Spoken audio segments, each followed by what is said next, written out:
గత బీఆర్ఎస్ హయాంలో అధికారుల అవినీతి బాగోతం బట్టబయలవుతోంది. ఇటీవల హెచ్ఎండీ అధికారి శివబాలకృష్ణ చిట్టాను లాగుతున్న సర్కార్ ఇప్పుడు మాజీ సీఎస్ సోమేష్ కుమార్ పై గురిపెట్టింది. దీంతో సోమేష్ భూ బకాసురుడన్న విషయం వెలుగులోకి వచ్చింది. ముందు చూపుతో ఫార్మాసిటీ వస్తుందన్న ఆశతో ఖరీదైన భూములను అతి తక్కువకే కొనుగోలు చేశారన్న నిజాలు బట్టబయలవుతున్నాయి.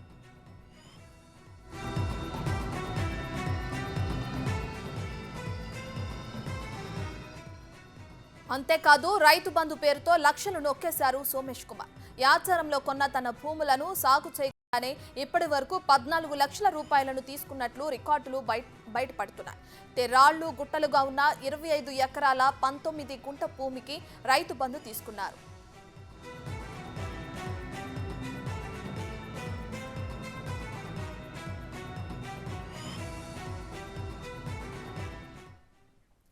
ఇదే అంశానికి సంబంధించి మరింత సమాచారాన్ని మా ప్రతినిధి సురేష్ అందిస్తారు. సో సురేష్, చెప్పండి, ఇప్పటికే మనం చూసుకుంటే మాజీ సీఎస్ సోమేష్ కుమార్ పై గురిపెట్టింది. ఇప్పుడు అంటే ఆయన భూ బకాసురుడు అన్న విషయం కూడా వెలుగులోకి వస్తుంది. ఇప్పటికే శివబాలకృష్ణ అక్రమాస్తుల విషయానికి సంబంధించి చిట్టాన్ని బయటకు లాగుతున్న సర్కార్ ఇప్పుడు ఇటు చూసుకుంటే సోమేష్ కుమార్ పై కూడా గురిపెట్టడం చూస్తున్నాం. ఆయనకు సంబంధించిన పూర్తి డీటెయిల్స్ ఏంటి సురేష్? ఖచ్చితంగా ఆయన సీఎస్గా ఉన్నప్పుడు చీఫ్ సెక్రటరీగా ఉన్న సమయంలోనే ఈ ల్యాండ్ కొనుగోలు చేయడం జరిగింది. దీనికి సంబంధించి పూర్తిగా రైతు బంధు కూడా 2018 నుంచి ఇప్పటి వరకు 14 లక్షల రూపాయల పైన ఆయన భార్య అకౌంట్లో పడింది రైతు బంధు. ఇదే కాకుండా 150 ఎకరాలు మొత్తం ఇది ఒకటే బిట్టుగా చెప్తున్నారు. ఆ మిగతా 130 ఎకరాలకు సంబంధించి కూడా మొత్తం రైతు బంధు పడుతుందని చెప్పేసి కూడా ఈ గ్రామానికి చెందిన రైతులు చెప్తున్నారు. కొంతమందికి దళితులకి వివిధ ఇబ్బందులతోనే రైతు బంధు పడట్లేదు. కానీ ఇక్కడ ఎలా సాగు చేయకున్నా కూడా పూర్తిగా రైతు బంధు ఎలా ఇస్తున్నారు గత గవర్నమెంట్ ఇచ్చిందని చెప్పేసి కూడా వాళ్ళు ఆందోళన వ్యక్తం చేస్తున్నారు. ఖచ్చితంగా దీనిపైన విచారణ జరిపించాలి మొత్తం. ఎందుకంటే ప్రజల సొమ్ముని అప్పనంగా సీఎస్ 14 లక్షల పైన కొట్టేశాడు.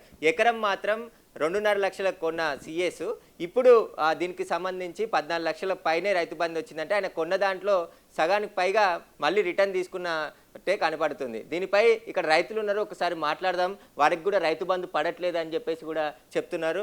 చెప్పండి, అసలు దీనికి సంబంధించి 150 ఎకరాలకు రైతు బంధు పడుతుంది, మీకు పడబోయడానికి కారణం ఏంటి? అసలు ఇప్పుడు ఇక్కడ 150 ఎకరాలు అక్రమంగా సంపాదించారు. ఎట్లనో మొత్తం మీద గుట్టలున్నా రాళ్ళున్నా రైతు బంధు ఇచ్చేస్తున్నారు. మాకు 308, 309 సర్వే నెంబర్లో 10 మంది రైతులకు 20 ఎకరాల భూమి ఉంది. అక్కడ 20 ఎకరాల భూమికి ఇద్దరికి మాత్రమే రైతు బంధు వస్తుంది. మిగతా 8 మందికి రైతు బంధు వస్తలేదు. అలాగే ఇప్పటికీ ఇంకా ఆన్లైన్లో కాలేదు. ఆన్లైన్లో నిన్న ఒకరొకరికి 10 గుంటలు, ఒక ఆయనకి 8 గుంటలు, ఒక ఆయనకు 15 గుంటలు ఇట్లా చేసేస్తారు. చేసిన దాంట్లో కూడా రైతు బంధు రావట్లేదు. ఇట్లా ఎక్కడికెళ్ళో వచ్చి మా ఊళ్ళో ఈ 100 ఎకరాలు ఉన్న వాళ్ళకేమో రైతు బంధు ఇచ్చేస్తారు. మేము పేద రైతులం, అది దున్నుకుంటున్నాము. ఇప్పుడు లైవ్లో చూపించమంటే చూపిస్తాం, మేము దున్నుకుంటున్నాం, అది ఏటా దున్నుతున్నాం, కానీ మాకు రైతు బంధు పడట్లేదు. ఇది చాలా తీవ్రంగా మేము దళితులం, ఒక ఎస్సీ రైతులు ఉన్నారు అక్కడ, కానీ ఎవరు పట్టించుకుంటలేరు. ఎన్నిసార్లు ఆ భూమి యజమాని కటికొమ్మల వెంకటరెడ్డి ఆయన నేను అమ్మిన ఇది వాస్తవం, ఆ రైతులకు మీరు ఆన్లైన్ చేసి వాళ్ళకి రైతు బంధు వచ్చే విధంగా చేయండి అని కూడా ఆయనతో కూడా చెప్పించినాం. కానీ అయినా కానీ అధికారులు ఇప్పటి వరకు దాన్ని స్పందించలేదు. అక్కడ రైతు బంధు రాకుండానే ఉన్నది. మీరు ఎలా చూస్తారు? లక్షల రూపాయల రైతు బంధుని తీసుకెళ్లారు 150 ఎకరాలకు పైకి సంబంధించి, ఎట్లా చూస్తున్నారు? ఇప్పుడు ఈ దున్నని భూములకు గుట్టల పూర్ణ ఎవరెవరో ఎక్కడెక్కడికి వెళ్ళి వచ్చిన వాళ్ళకేమో క్లియర్ ఉన్నాయి, వాళ్ళకి రైతు బంధు పడడం జరుగుతున్నది. నిజంగా కూడా కరెక్టు ఆ ఉన్న ఎకరా అర్ధ ఎకరా చేసుకునే రైతుకు రైతు బంధు పడలేకపోతున్నది. దీనికి చాలా ఇబ్బందికరంగా ఉన్నది రైతులకు. ఏదున్నా ఇప్పుడు ఈ సోమేష్ కుమార్ అనే భూమి ఏదైతుందో ఒకవేళ ఆయన పాడు చేసే సంపాదించినట్టయితే మా ఊళ్ళో పేద రైతులకు ఆ భూమి పంచాల్సిందిగా మీ ద్వారా మేము తెలియజేస్తున్నాం ప్రభుత్వానికి. అలాగే మా ఊళ్ళో ఈ సమస్యలు చాలా ఉన్నాయి. ఆన్లైన్లో కాక కొంతమంది నిజమైన రైతులకు రైతు బంధు వాడడం లేదు, ఆన్లైన్లో ఎక్కడం లేదు. వీళ్ళు కొన్న భూమే మొత్తం 50 లక్షలు కట్టిన అంటున్నారు, 25 ఎకరాలతో 19 గుంటలకి. కానీ 14 లక్షల రూపాయలు రైతు బంధు దాన్ని రిటర్న్ తీసుకున్నారు కదా. ఇప్పుడు అసలు ఈ దున్నన వాళ్ళకి రైతు బంధే ఇవ్వద్దు. ఎక్కడెక్కడికి వెళ్ళో దందాలు చేయనీకి వచ్చిన వాళ్ళకి రైతు బంధు ఎందుకు ఇవ్వాలి? నిజమైన రైతులకు ఇవ్వకుండా వీళ్ళకి సోమేష్కి ఎందుకు ఇవ్వాలి? వీళ్ళకు అప్పనంగా సంపాదించిన భూముల మీద అసలు రైతు బంధు ఇవ్వద్దు. ఒకవేళ ప్రభుత్వానికి నష్టం చేసి సంపాదించినట్టయితే ఆ భూమిని మా ఊళ్ళో పేద రైతులకు పంచాలి. అంటే మొత్తం ఇంకా ఇక్కడ బాట లేని రైతులను కూడా ఈ భూమి కొనుగోలు చేసిన వాళ్ళు నడవనీయట్లేదు అంటున్నారు కదా, ఎందుకు అసలు? అంటే ఇప్పుడు ఏమవుతుంది, వీళ్ళు 150 ఎకరాలు చేసారు ఇక్కడ. ఇప్పుడు ఎవరో వచ్చి ఎకరా 2 ఎకరాలకి కొనలేరు కదా, ఏదేమైనా ఈయనే కొనాలి. కొంటే ఈయనే కొనాలి. ఆ పక్కలో వచ్చినోడు ఏం చేస్తాడు, 100-50 నేను గాయంతో ఏం చేసుకుంటా అని ఇతని దగ్గర నెగలలేడు. ఆడ వచ్చి 2 ఎకరాలు ఉంచుకోలేడు. రైతుకి ఇబ్బంది, పిల్ల అది ఇదో చేసుకుందాం అనుకుంటే భూమి అమ్ముకోవాలి. ఏం చేయాలి, అడిగి పావుచేరి ఇలా కట్టాల్సి వస్తుంది. అట్లా అవుతుంది. మరి 50 లక్షల రూపాయలు ఎకరం ఇప్పుడు పలుకుతుంది అంటున్నారు. మరి దారి లేకుండా ఎంతకు డిమాండ్ చేస్తున్నారు మీ రైతుల దగ్గర? ఇక ఓ 10-15 లక్షలు తక్కువనే అడుగుతారు. ఇప్పుడు ఉన్న రేట్ల కన్నా ఓ 10-15 లక్షలు తక్కువ అడుగుతారు. అంటే 2.5 లక్షల రూపాయలకే ఎకరం భూమి కొన్నట్టు గవర్నమెంట్ వాల్యూ ప్రకారమే చూపిస్తున్నారు. అప్పుడు 2018లో మొత్తం ఎంత కొనుగోలు చేశారు, ఎంత డబ్బులు ట్రాన్సాక్షన్ జరిగింది అనుకుంటున్నారు? అప్పుడులో దాదాపు 12 లక్షలు 13 లక్షలు పోయింది. ఇప్పుడు ఈ 2018లా 12 లక్షలు 13 లక్షలు ఉన్నది ఇక్కడ. ఎందుకంటే వేరే వాళ్ళు అడిగినప్పుడు కూడా అదే రేటు చెప్పుకుంటున్నారు వాళ్ళు. ఇప్పుడు 40-50 లక్షలు పోతుంది ఇక్కడ.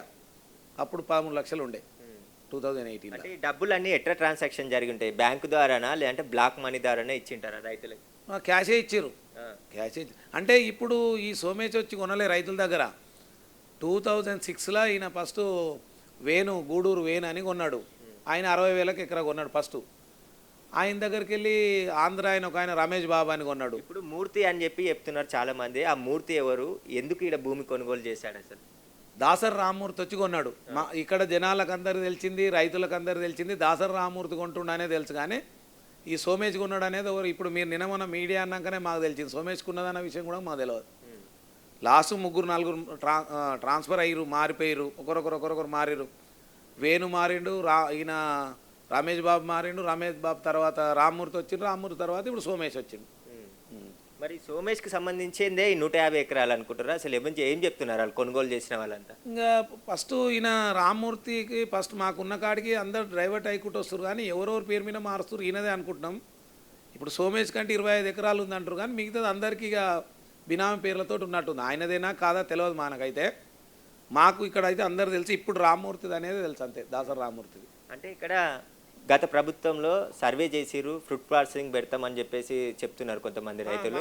రోడ్డు చేస్తాన్నారు. ఎక్కడి నుండి రోడ్డు చేస్తామన్నారు? ఎవరు వచ్చారు? ఏం సర్వే చేశారు? ఇప్పుడు మేము ఏమనుకున్నాం అంటే మా ఊళ్ళో ఏదో కొంత పని లేని వాళ్ళకి పని కలుగుతుంది అనేది, ఆ ఫుడ్ క్రాసింగ్ వస్తే బాగానే ఉంటుంది అన్నట్టు అనుకున్నాం మేము కూడా. మాకు ఈ ఊళ్ళంగా వెహికల్స్ రారాదంటే ఊరు పక్కకెళ్ళి మాట్లాడమంటే ఊరు పక్కకెళ్ళి బాటలు కూడా వాళ్ళని రైతులను అడిగి చూసినాము.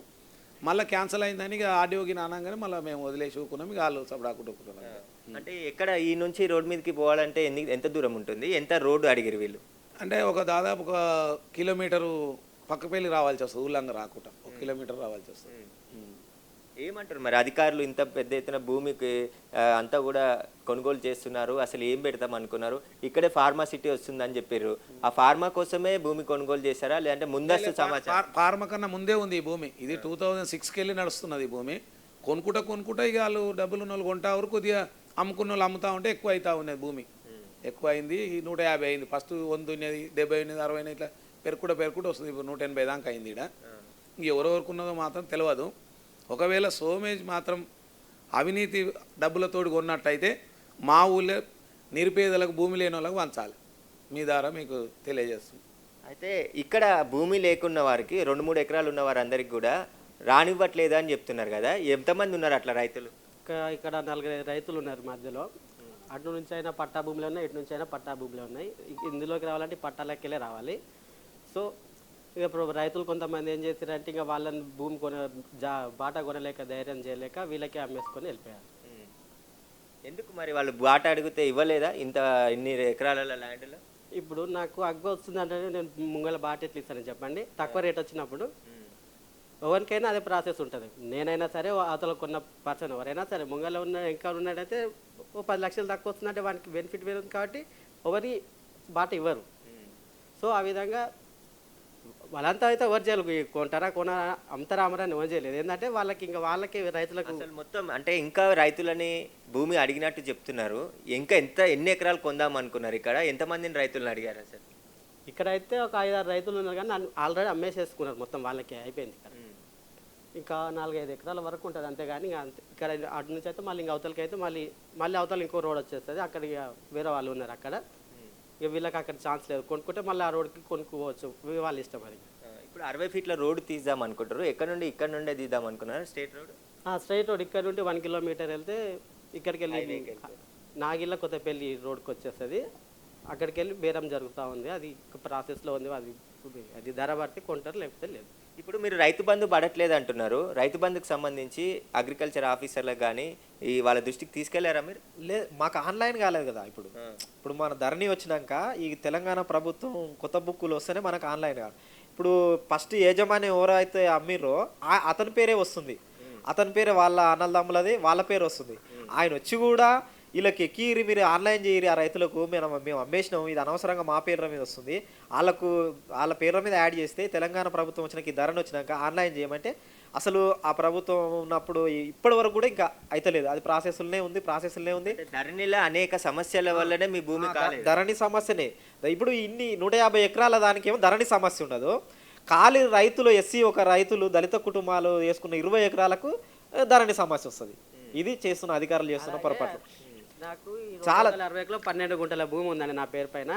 అది ఆన్లైన్లో రావట్లేదు. ఇవి మన కొత్త పాస్బుక్లో వచ్చినప్పటి నుంచి, ధరణి వచ్చినప్పటి నుంచి 5 ఏళ్ల నుంచి నేను ఎంఆర్ఓ చుట్టూ తిరిగినా కానీ ఎక్కడ చుట్టూ కానీ ఇది మా చేతిలో పని కాదు బాబు అని చెప్పి తప్పించుకున్నారు. కానీ ఇంతవరకు 12 గుంటల భూమి నా పేరు మీద పట్టా ఉంది. పట్టా బుక్ 260 ఎకర్లో. ఇంతవరకు కూడా ఇంకా అది ఆన్లైన్లో చూపించట్లేదు. అది మేము కొన్నది కాదు, మా నాన్నమ్మ నుంచి మాకు వారసత్వంగా వచ్చింది. మేము ఆ భూమికి కూడా మా ఆన్లైన్లో రావట్లేదు అన్నట్టు. అదే అందరూ రైతులు కూడా అదే చెప్తున్నారు. గత ప్రభుత్వంలో ధరణిని తీసుకొచ్చారు. ఆ ధరణి తర్వాత రికార్డులన్నీ తారుమారు అయిపోయాయి.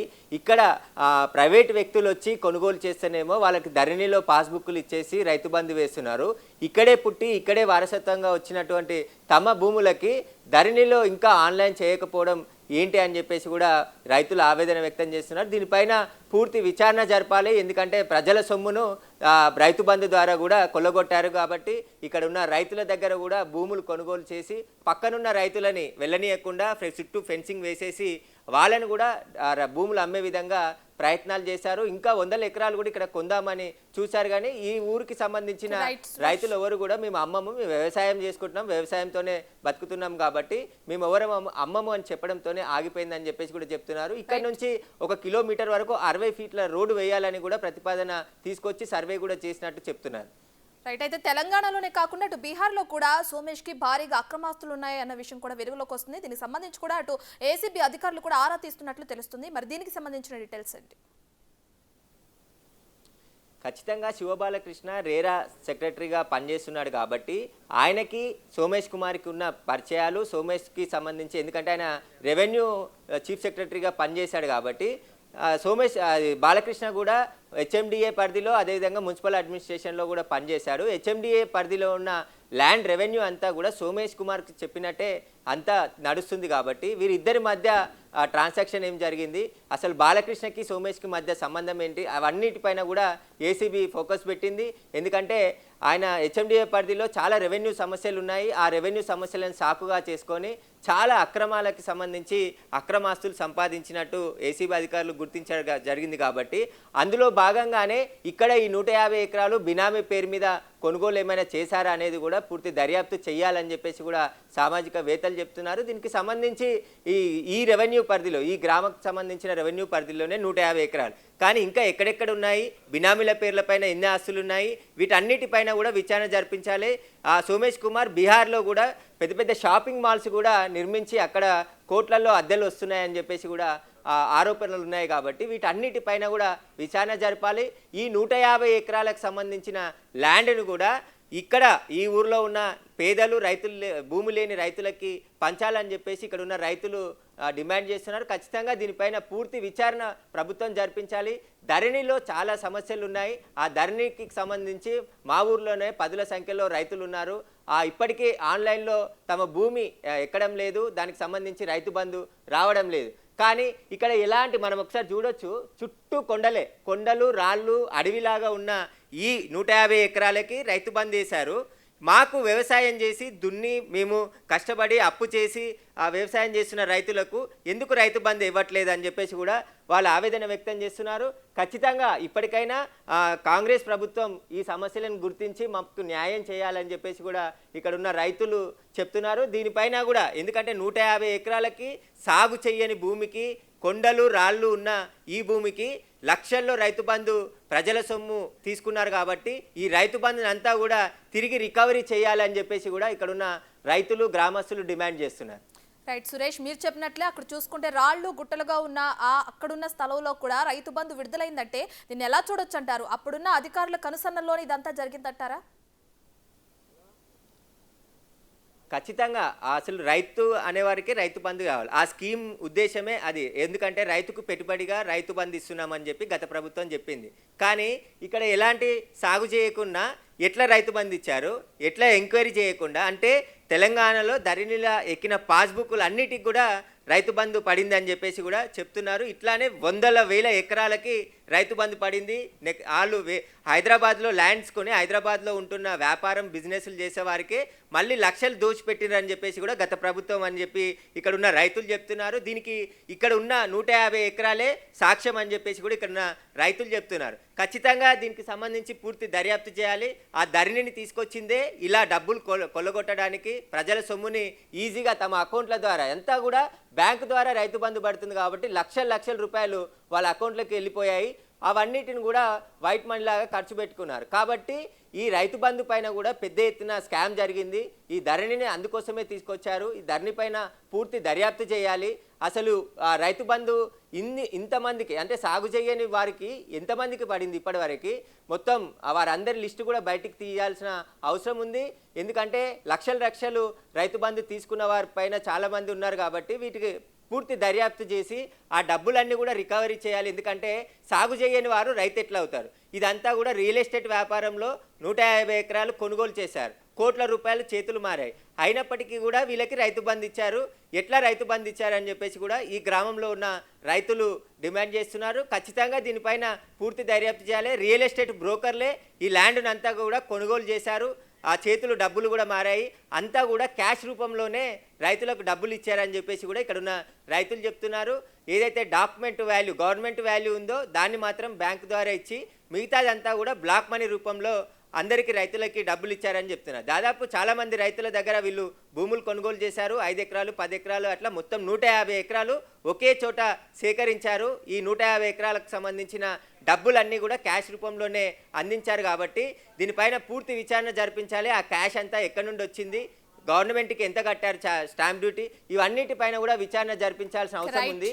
రియల్ ఎస్టేట్ అదేగా ఫుడ్ ప్రాసెసింగ్ చెప్పి దానిపైన తీసుకున్న ఈ భూమికి 150 ఎకరాల రైతు బంధు ఎలా పడింది అనేది కూడా ఇక్కడ ఉన్న గ్రామస్తులు ఆవేదన వ్యక్తం చేస్తే దీనిపైన పూర్తిగా దర్యాప్తు చేయాలని చెప్పి వాళ్ళు డిమాండ్ చేస్తున్నారు. Right, thank you Suresh.